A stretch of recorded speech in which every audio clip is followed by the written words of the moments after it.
je discutais avec quelqu'un que je ne connaissais absolument pas sur Facebook.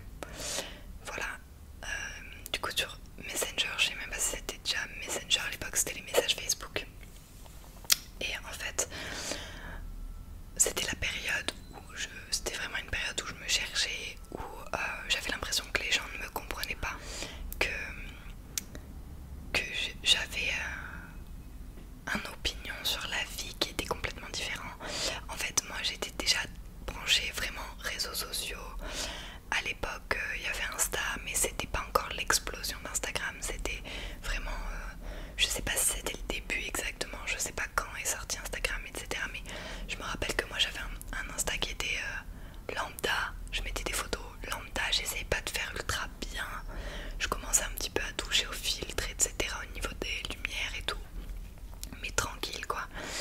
Et en fait, alors j'ai aucune feuille, sachez-le, petit aparté, sachez que j'ai aucune feuille sur le côté, aucune trame pour me rappeler de comment ça s'est passé. En fait, j'ai décidé de m'asseoir là et de parler de ça pour mettre en garde certaines personnes. Enfin bref, donc je suis désolée si la vidéo part dans tous les sens, voilà.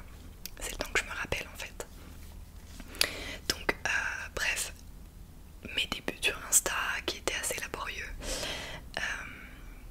J'avais Snap, c'était vraiment Snap pour moi le réseau social qu'il fallait avoir, parce qu'en fait j'ai adoré Facebook de mes 15 à mes 18 ans, à mes 17 ans, j'ai vraiment adoré et tout.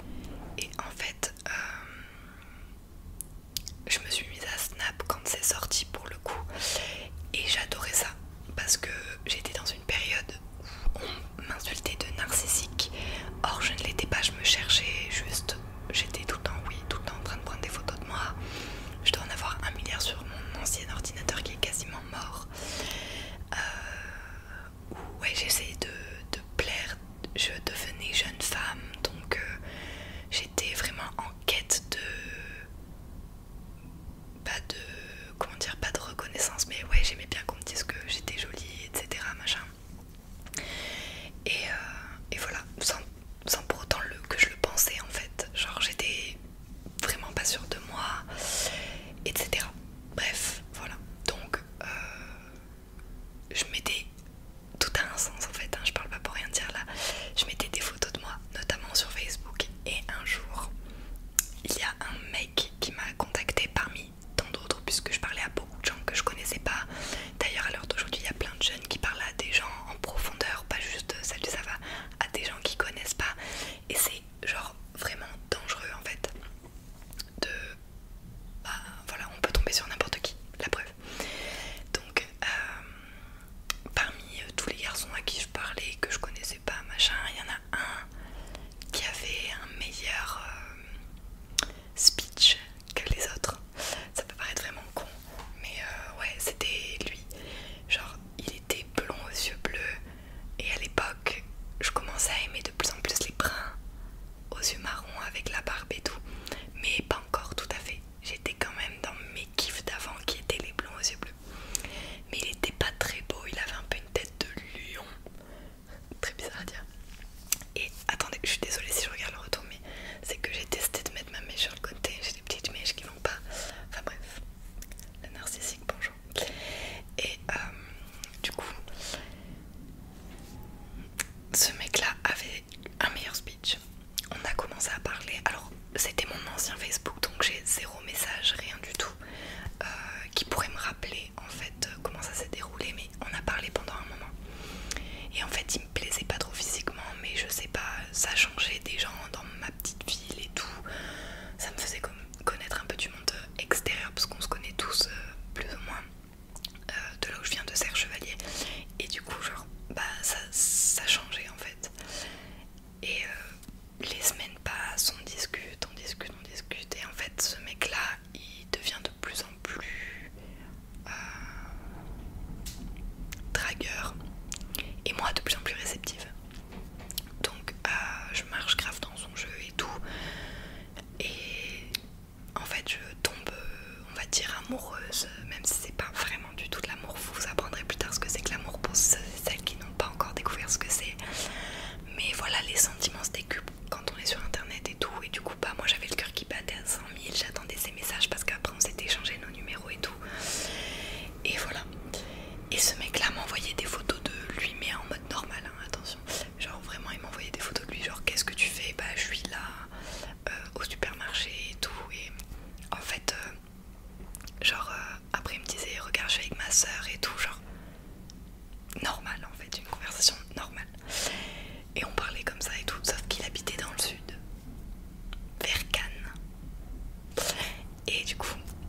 3 h du matin des fois, j'avais école le lendemain, enfin ouais cours, j'étais au lycée et on parlait. Et en fait je disais à mes copines de l'internat et tout que j'étais grave à fond sur ce mec et tout parce que bah ça changeait grave quoi, mes sentiments c'était vraiment mais décuplés de ouf. Genre pour moi j'étais amoureuse de lui, il était amoureux de moi, c'était genre personne peut nous comprendre parce qu'on est dans notre trip et tout, on est tous les deux, on parle sur internet machin. Et jamais d'appel en visio, jamais. Si c'est la question que vous vous posez, jamais. Il avait toujours quelque chose à faire machin pendant l'appel en visio. Donc franchement je me rends compte à quel point j'ai été stupide. Et mais ça me fait bizarre d'en reparler parce que c'est vrai que je l'ai extrêmement mal vécu sur la fin. Mais vous allez comprendre pourquoi. Bref, en gros on discute, machin. Les mois passent, je crois que ça s'est fait en mois. On discute et tout. Et là il me dit écoute j'ai envie de venir te voir, j'en peux plus et tout, qu'on soit séparés machin. Et j'aimerais venir te voir tel jour, je me rappelle plus si c'était un dimanche ou quoi. Et puis t'inquiète, vu que, parce que moi j'ai dit c'est hors de question tu dors pas chez moi et tout, t'inquiète je prends un hôtel, autant tu viendras dormir avec moi et tout. Bon moi j'avais 18 ans, voilà majeur, vacciné, je me suis dit bah écoute si le feeling passe, pourquoi pas, ne serait-ce que juste dormir, attention, histoire de passer plus de temps avec lui. Et du coup le mec prévoit la date, il prévoit l'heure d'arrivée et tout. Moi mon père en plus, je lui avais jamais vraiment parlé d'un garçon ou quoi, ou très peu. Et là je lui dis que voilà, je lui explique un petit peu, il me voit téléphoner tout le temps et tout, donc il sait qu'il y a quelqu'un et tout, mais il connaît pas du tout les détails à ce moment-là. Et donc je lui dis juste bah écoute je vais voir ce mec là qui vient du sud et tout ça. Donc mon père ok enfin pas trop chaud mais ok. Et puis vient le jour où il est censé arriver. Et là moi je suis comme une folle et tout, j'attends toute la journée avec impatience, je me pomponne et tout, alors qu'à l'époque je me regarde à l'époque, je me dis t'étais pas du tout pomponnée, mais en gros voilà j'essaie d'être bien et tout, de correspondre bien aux photos quoi qu'il avait vu de moi et tout. Et en fait là arrive l'heure, je sais plus du tout quelle heure c'était, genre 16 h ou un truc dans le genre, où il était censé arriver. Et pas de réponse, pas de du tout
dit il vient me chercher, machin, enfin bref.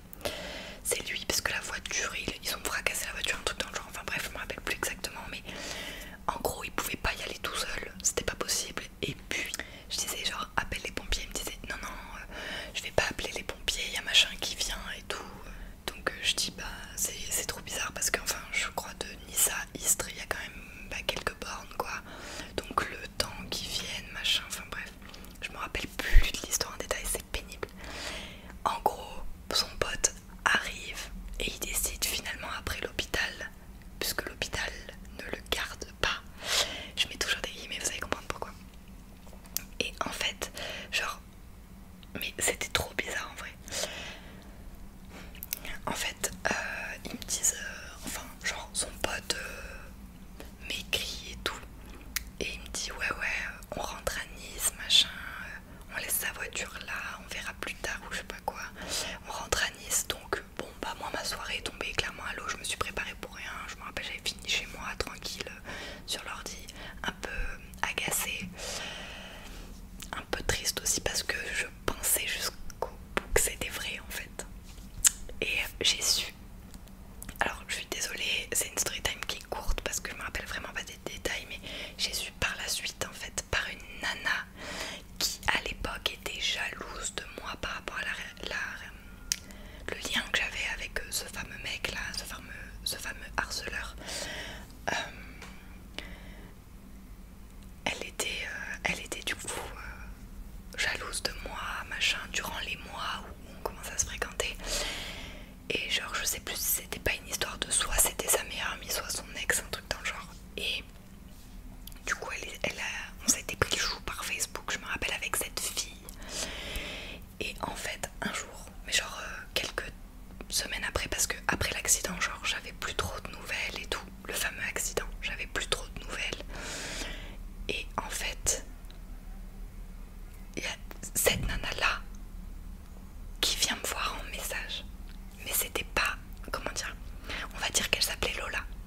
Lola ne venait pas me voir avec le compte avec lequel on s'était embrouillé, genre c'est la même Lola mais avec un autre compte qui vient me parler. Et là, cette fille là, donc Lola, me dit Axel, c'est du fake, tout ce que t'as vécu c'est du fake, j'ai vécu la même chose que toi.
semaines, je savais plus du tout où étaient mes repères parce que je parlais qu'à lui tous les jours.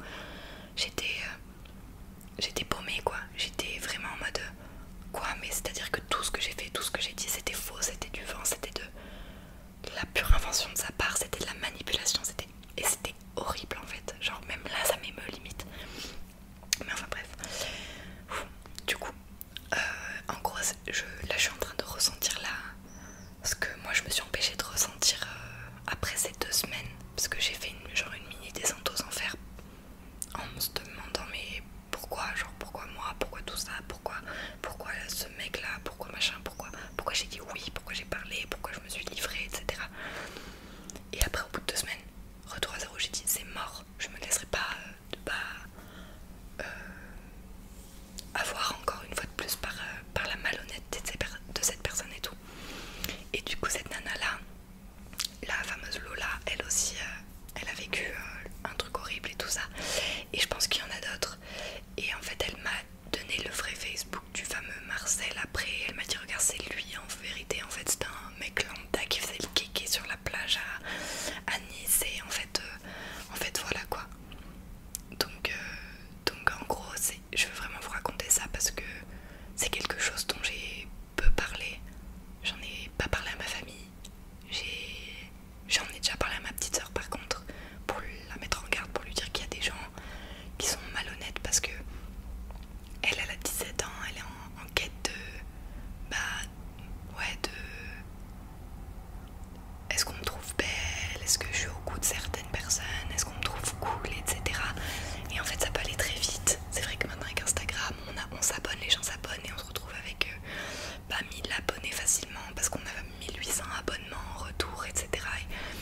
Et en fait on parle à plein de gens qu'on connaît pas, plein de gens connaissent notre identité, moi la première, mon Instagram il est en public, donc tout le monde peut voir mes photos, mais je fais attention à ce que je mets, je veux pas me livrer de trop, être une cible facile, une proie facile pour des gens aussi horribles que ça. Et ce mec mérite de se faire interner, sauf qu'en fait moi j'ai jamais su qui c'était. Et elle m'a dit qu'elle l'avait grillé, que c'était un mec de 40 ans et tout, mais je suis pas sûre qu'elle connaissait exactement sa vraie identité, sinon je pense qu'elle l'aurait mené en justice parce que c'est très grave. Moi je venais d'avoir 18 ans, donc j'étais pas mineure et tout, mais enfin bref, il aurait quand même été puni par la loi, je suppose, pour tout ce qu'il a fait, parce que enfin c'est de la manipulation quoi, c'est horrible, il faut vraiment être malade pour faire ça. Et donc je voulais en parler avec vous aujourd'hui parce que je suis suivie par pas mal de jeunes filles et de jeunes garçons, et puis même des gens plus vieux qui sont en quête d'amour, en quête de reconnaissance envers une personne. Et c'est ces gens-là qui malheureusement sont des proies faciles. Non pas que vous soyez naïfs, mais uniquement parce que c'est humain de se laisser berner parfois. Et je voulais vous dire de faire vraiment attention à vous, de faire attention, grâce à Dieu, mais encore heureux, il n'y a pas que des mauvaises personnes sur cette terre. Peut-être que vous parlerez qu'à des gens qui ne sont pas des fakes, qui ne sont pas mal intentionnés envers vous, mais sachez que on connaît jamais vraiment les gens. Peut-être que vous êtes très ami avec quelqu'un qui a des gros vices, intérieurement la face cachée, la double face, elle est terrible, ça vous le savez pas, alors faites encore plus attention à des gens que vous ne connaissez pas. C'est pas pour rien qu'on fait la prévention sur ça, qu'on dit de pas monter dans la voiture de n'importe qui, etc. Faites attention. J'ai eu de la chance que ce mec là ne se soit pas déplacé, qu'il m'ait pas enfermé dans un coffre de voiture et qu'il m'ait pas balancé en plein milieu de la rivière. J'ai vraiment eu de la chance que ce mec se soit dégonflé en mode je te laisse espérer et puis après ciao. Et voilà, et merci mon Dieu que ça soit pas allé plus loin, parce que c'est ça le plus horrible, c'est de s'imaginer qu'on a appartenu ne serait-ce qu'une seule seconde à quelqu'un, parce que cette personne là elle me prenait par le nez, elle faisait comme ça, je pouvais tout faire hein. Ce mec là il m'aurait dit est-ce que tu peux aller à Nice, tu peux venir à Nice,